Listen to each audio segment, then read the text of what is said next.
కానీ ఇష్టపడి కాదు కదా, నన్ను బాధ పెట్టాలని, అంతే కదా.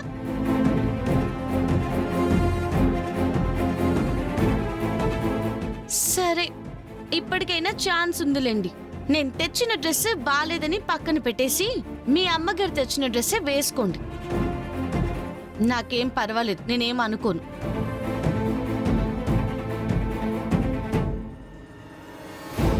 ఒరేయ్, నీ మనసు ఎవరిని కోరుకుంటుందో, ఎవరి కనెక్ట్ అయిందో ఆల్రెడీ రుజువైపోయిందిరా. ఇప్పుడు నువ్వు డ్రెస్ మార్చినా ఉపయోగం లేదు, వేస్ట్.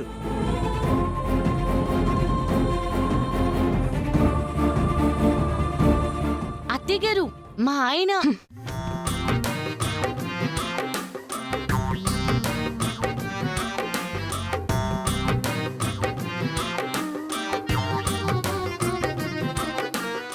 సర్లే, వాళ్ళ మాటలకేం గాని త్వరగా ఏర్పాట్లు చేయండి. అసలే ఎడ్యుకేషన్ మినిస్టర్ని కూడా పిలిచాం. పదండి.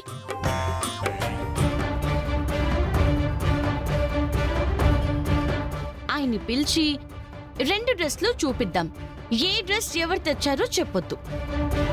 నువ్వు తెచ్చిన డ్రెస్ సెలెక్ట్ చేసుకుంటే నీ టేస్ట్కి తగ్గట్టుగా, నీ స్టైల్కి తగ్గట్టుగా వాడున్నట్టు. అలా కాదని వదిన తెచ్చిన డ్రెస్ తీసుకుంటే వదినంటే మనసులో ప్రేమ ఉన్నట్టే.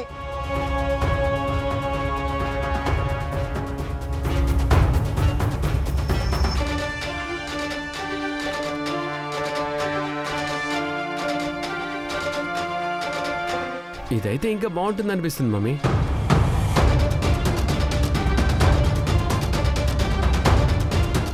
ఏంటంటే ఇలా జరిగింది?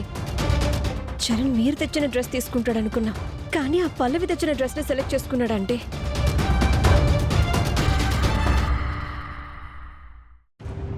డాక్టర్, ఏమైంది డాక్టర్?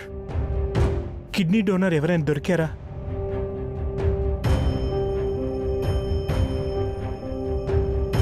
ఇంకా ఎవరు దొరకలేదండి, ట్రై చేస్తున్నాం. నేను కూడా ట్రై చేస్తున్నానండి, కానీ ఎక్కడ గుండమ్మకి మ్యాచ్ అయ్యే కిడ్నీ డోనర్ దొరకడం లేదు.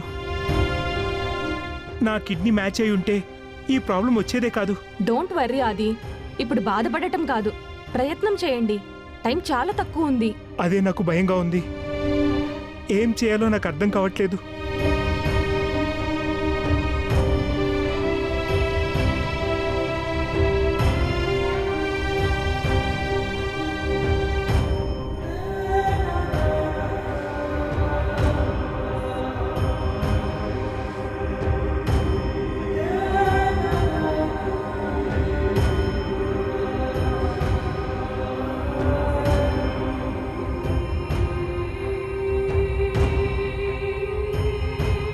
ఏమండి?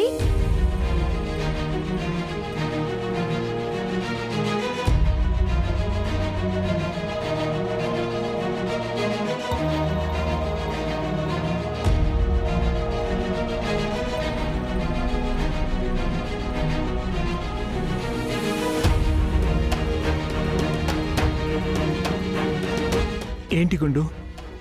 ఎవరు ఫోన్లో? ఏంటండి, ఎందుకు ఏడుస్తున్నారు? హెచ్చి ఏడవడం కాదు, కంట్లో ఏదో నలక పడితేను.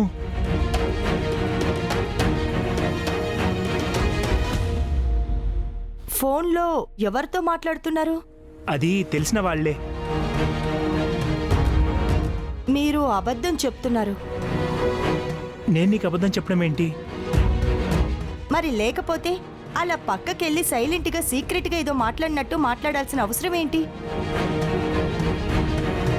అందరి ముందు మాట్లాడొచ్చు కదా.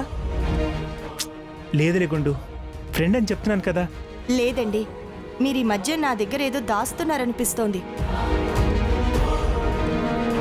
నాతో కూడా ఫ్రీగా ఉండడం లేదు. ఎప్పుడూ ఏదో కోల్పోయినట్టుగా డల్గా కనిపిస్తున్నారు. నా వైపు జాలిగా చూస్తున్నారు. ఎందుకండి, ఏమైంది? ఏం లేదని చెప్తున్నాను కదా గుండు. మీరు అబద్ధం చెప్తున్నారని నాకు అర్థమవుతోందండి. ఏం లేకపోవడం ఏంటి? ఏంట్రా, ఏమైంది? చూడండి మావయ్య, ఈయన నన్ను మొన్న హాస్పిటల్కి తీసుకెళ్ళొచ్చినప్పటి నుంచి అదోలా ఉంటున్నారు. ఆయనలో ఆయనే బాధపడుతున్నారు. భార్యగా నాకు తెలీదు అనుకుంటున్నారు. ఏంటని అడిగితే చెప్పడం లేదు. అది అసలు ఏమైందిరా? ఏం లేదని చెప్తున్నాను కదా నాన్న. అదేదో పిచ్చిదానిలాగా అనుమానం పడుతుంటే మీరు కూడా నన్ను అడుగుతారేంటి? వెళ్ళి నీ పని చూసుకో.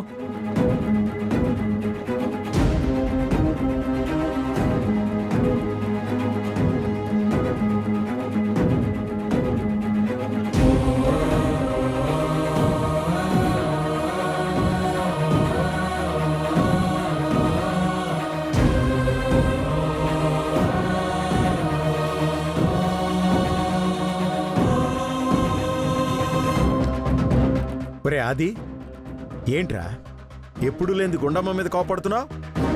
తన మీద కోపం కాదు నాన్న, తనకేమవుతుందో అని భయపడుతున్నాను. నాలో నేనే కుమిలిపోతున్నాను. ఏమైందిరా? నాన్న, తనకి నాన్న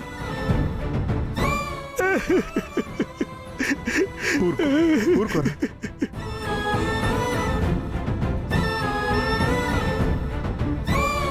ఏమైందిరా? ఎందుకు ఏడుస్తున్నావురా? గుండమ్మకి ఏమైందో చెప్పరా?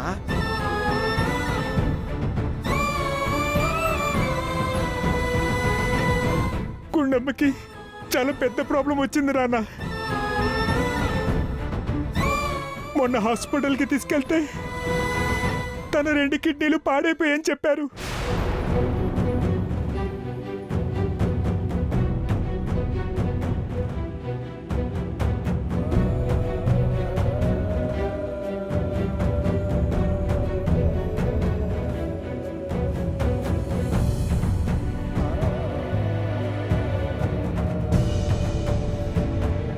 ఏంట్రా నువ్వు చెప్పేది? గుండమ్మ కిడ్నీలు పాడవడం ఏంట్రా?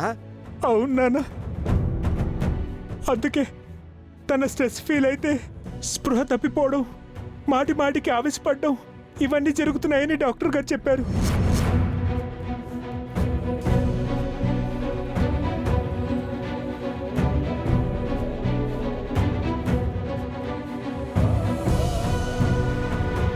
రెండు కిడ్నీలు పాడైపోయాయి. చాలా సివియర్ స్టేజ్లో ఉంది.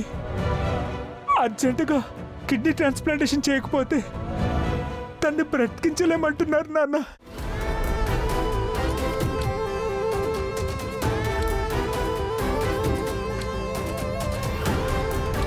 నాకేం చేయాలో అర్థం కావట్లేదు. అప్పటి నుంచి ఇప్పటి వరకు కిడ్నీ కోసం ప్రయత్నిస్తూనే ఉన్నాను.